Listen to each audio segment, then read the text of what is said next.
Hello, good morning mga ka-solar. So, papunta kami ngayon sa Carmona, Cavite para sa after sales support na install namin ng inverter.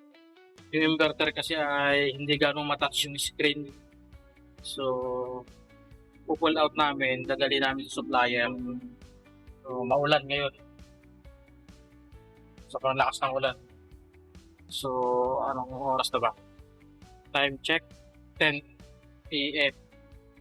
So, yan, nadala ako ng box, ladder, tsaka yung toolbox. Kasi kakalasin namin yung inverter. So, yan yung kasama ko. Dalawa kami. So, ito magagawa kasi nagka-problema yung inverter. Kailangan nating support si client.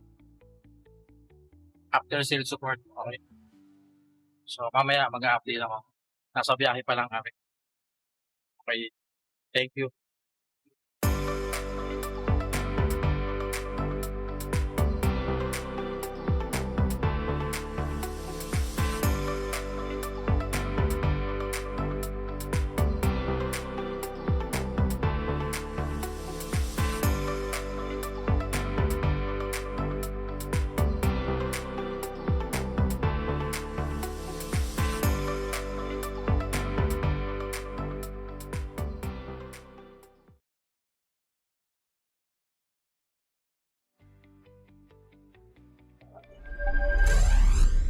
So, good morning mga ka-solar. So, nandito tayo ngayon sa Carmona, Cavite. So, ito ang bird na ito, gumagana to. Pero, yung touchscreen niya dito banda, hindi natatouch. Yan, hindi. Ito, gumagana lahat, tsaka hindi ito. Hindi ito lang portion na to. Pero gumagana siya ng maayos sa output. Yung touchscreen lang may problema. So, ipupull out natin yung inverter. I-claim natin ng warranty. Bali, na-install to rin January. So, after 6 months, problema sa touchscreen. Ang unang problem nito, dalawa problema nito sa touchscreen. Kusang pumipindot. Tapos mayroong portion na hindi natatouch. Ngayon, nung in-update yung firmware, natanggal na yung auto-touch niya. Hindi na siya nagkukusang mag-touch. Pero, yung portion dito, hindi pa rin gumagana.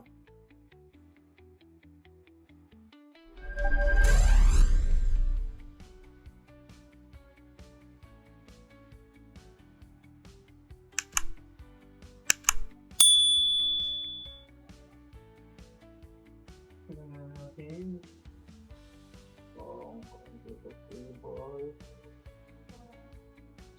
sensor.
Diba?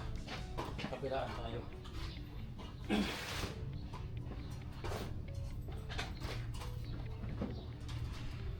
Ayan.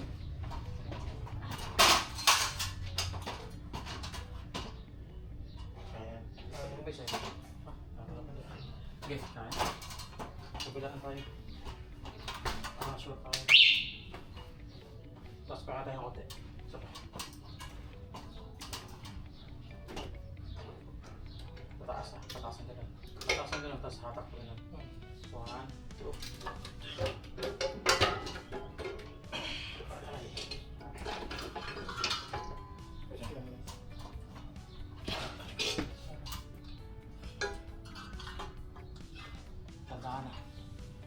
Iwas ako na.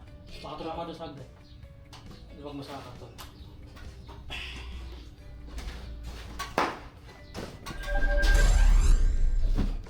Yo.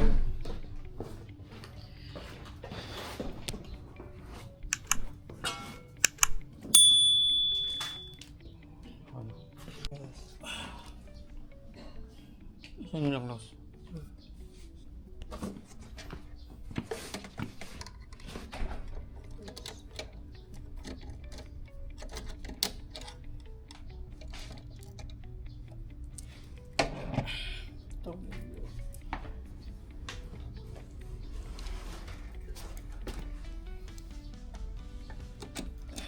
Connect to router successfully.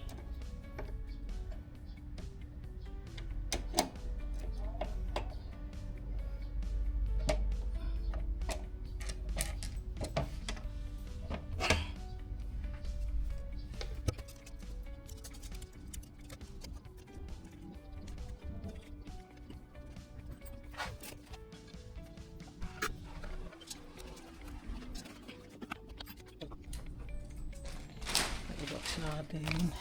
Dikit natin to. Dikit na. Sige.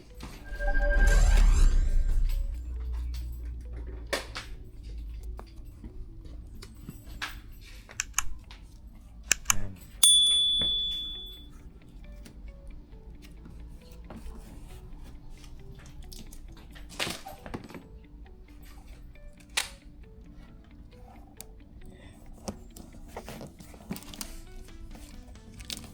Sa ibabaw pa.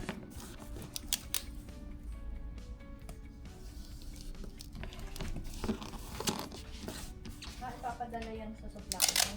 Apo. Yung nakaraang linggo pa nila pinapadala eh. Oo. Tapos ngayon dapat marirelease. Monday, sabi ni Sir sa Monday na lang daw. Oo. Ano na? Tao eh, kaya hindi ako nag-prepare eh. Oh. Pahinga naman. Tama yun. Pahinga naman. Kahapon busy kami eh. Kahapon po. Oo, birthday nung kapatid ko eh. Nagdanang konti. Yan na. Yan, pinaberan muna namin yung battery. Tapos pina-out namin yung inverter. Tapos i-box namin para hindi magas-gas. Dalhin sa supplier sa Taguig.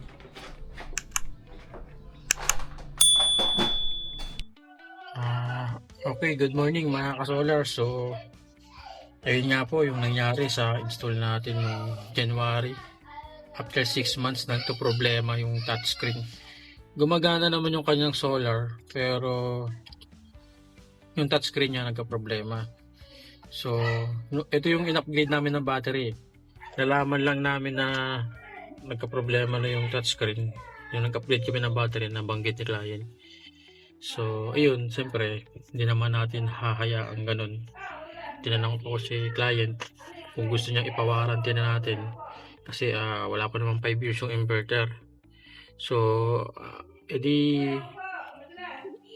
nag-okay naman si client na ipawarranty. So, pero after namin ma-upgrade yung battery, pinagana muna namin ng mga ilang araw bago namin na-pull out yung inverter. So, ang sistema sa after sales support o warranty, pull out namin yung unit and then dadali namin sa supplier. Si supplier nang bahala mag-ayos nun, and then pag naayos, ibabalik na namin ulit kay client, ikakabit din agad namin.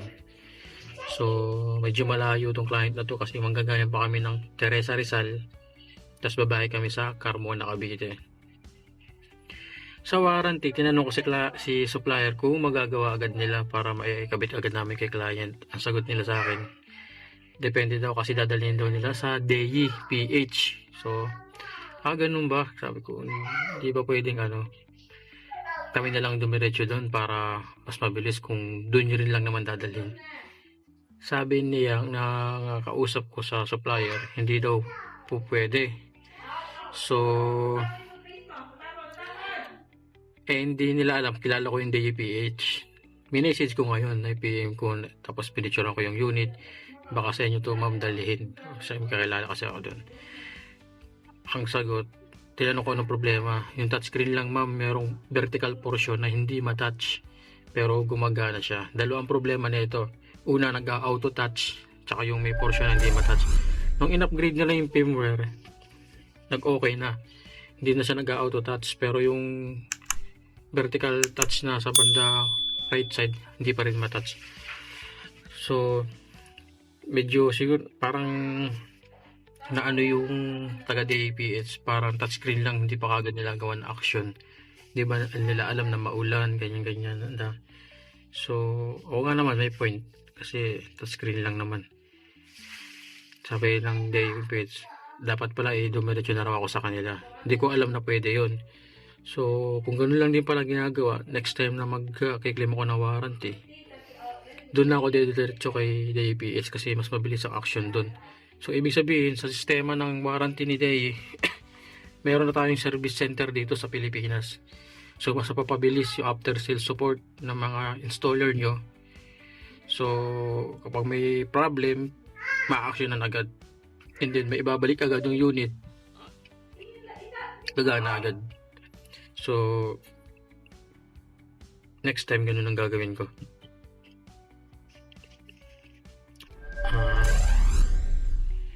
Nakatapat lang tayo ng inverter na medyo may factory issue. So, hindi naman nawawala yun sa mga electronics. Kahit sa mga air conditioning, meron din ganun.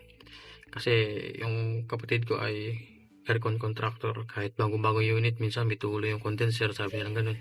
Sa factory yun. So, pero hindi ibig sabihin ay mahinang klase yung DAI. So, i-warranty naman, walang problema sa minor issue lang po ito. Gumagana yung system, input tsaka output, lahat gumagana. Yung lang, touchscreen lang. Although pwede naman natin kontrolin sa remote ng installer account, pero siyempre mas gusto namin ni client na ipapix na lang. Sayang kasi bago lang yun January lang na-install. So, magbibigay ako ng update after ma-fix yung inverter, and then gagawin ko ulit ng content sa pagbalik namin kay client ng unit.